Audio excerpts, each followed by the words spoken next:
Sherlock Gnomes. When I look at this film, all I can do is just pick it up and shout out, did anybody ask for a Gnomeo and Juliet sequel? I didn't order this.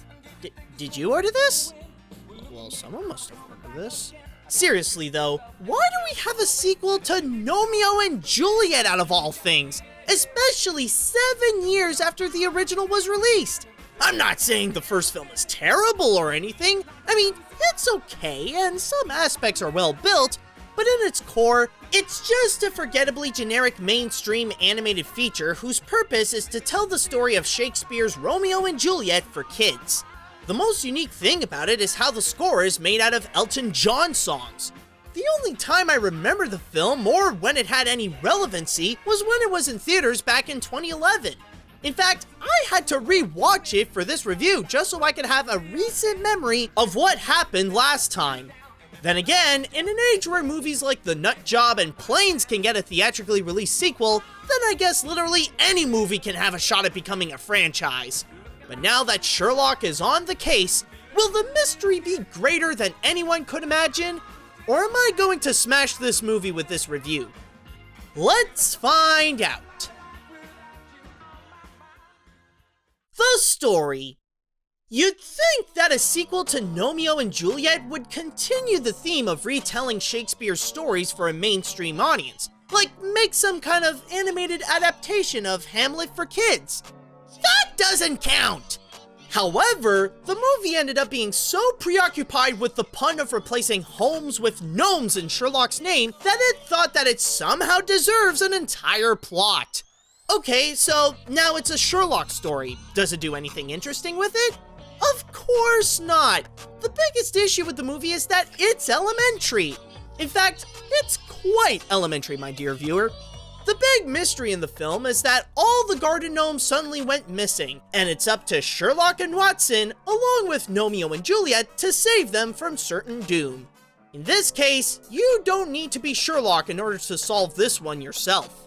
The direction this movie would go makes it easily predictable and repetitive to the point that most of the movie feels like filler. All the heroes do is just go to a place, interact with a bunch of new characters, throw in a whole bunch of weak jokes, and then follow with a chase scene. We're blending in perfectly. I think we should go. No, we'll stay and fight. We should go. What makes the mystery even worse is how the movie tries to incorporate a hammered-in message of putting your loved ones over your work.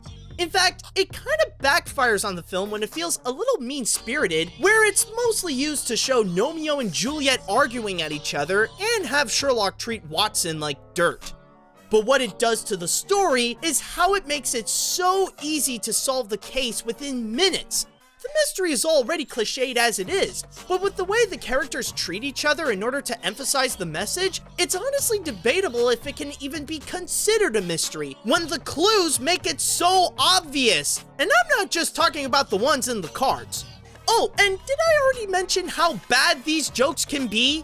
The movie literally starts out with a whole bunch of cringy garden gnome puns, but as it goes on, it also showers audiences with unfunny pop culture references and lowbrow humor. The gnomes might be in peril of getting smashed, but the story got destroyed to the point that not even Moriarty himself can accomplish. The animation. Okay, despite how the script is a mess, I'll give it that it did do a pretty good job on the animation. Even in the first film, the visuals are probably the strongest aspect of it. What the movie does best is how it pays attention to every detail in the characters. It wants to show clearly how the gnomes are made of ceramic with paint on it. It's also not afraid to show how some characters have some age, and put in some cracks, the paint is being chipped, mold is slowly growing on them, and more.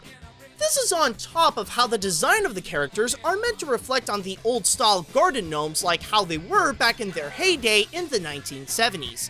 And keep in mind, this is just the garden gnomes. The movie also delivers a variety of living toys and souvenirs coming to life that equally pays attention to the materials they're made of. You're looking, well... A ladder.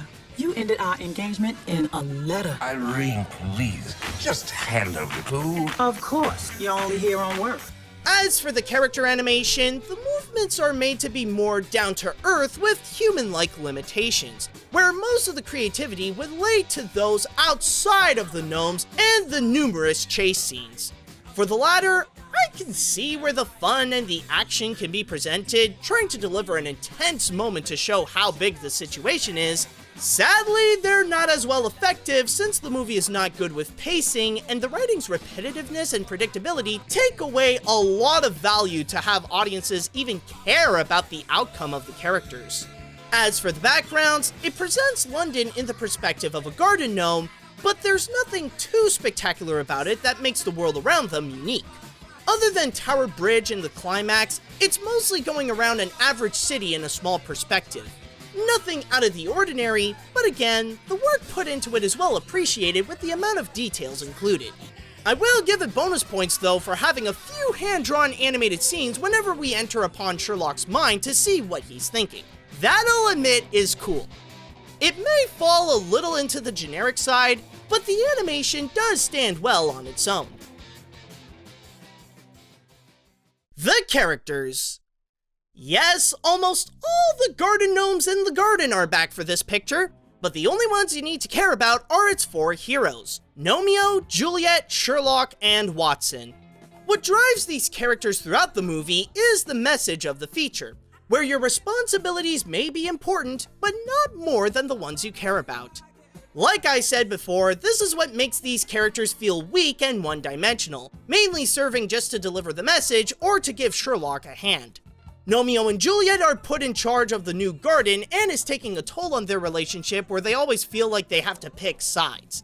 As for Watson, he doesn't feel respected as Sherlock's partner, always being treated as the Porky Pig to his Daffy Duck. Gee, I wonder if he'll get Sherlock's attention to get the message across, as it keeps reminding audiences how Moriarty is dead at the beginning. As for Sherlock himself, he's one of the most cookie-cutter versions of Sherlock Holmes to be put onto the screen. His mind is fully set on the case and tries to show little care about anything else around him. However, what makes him a weaker version of Sherlock is the performance done by Johnny Depp, where he mostly sounds bored throughout the movie. That's not how a squirrel shakes its behind. Mankini, can you demonstrate? As for the rest of the characters, they contribute to very little in this movie. It tried a few times to have this side plot of Benny falling in love with Nanette, but that just screwed up the entire consistency of the first film, and it barely even tried to bring it up or to connect it with the main story.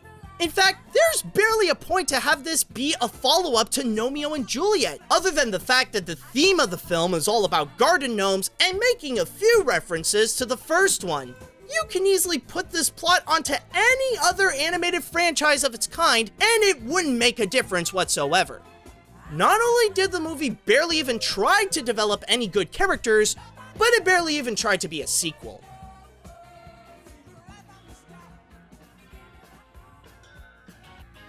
Not even all the Elton John songs in the world could save this movie.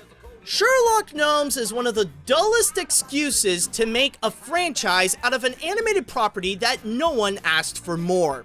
Sure, it does a good job with the animation to give it a polished and detailed look, but it suffers from a terrible script with a predictably lazy story, an obnoxious moral, thinly made characters, and a poor attempt to have this be a legitimate sequel to Gnomeo and Juliet that leaves the movie broken beyond repair and audiences walk out emotionless. At the most, the only use that I could see this is a kid distractor to have them be preoccupied for 80 minutes. But other than that, I recommend passing on this one. In fact, I would even say that you need to see this as much as you need a sequel to Gnomeo and Juliet. After a series of deductions, I've come to the conclusion that this is just enough to be a case of the AniMat's seal of garbage.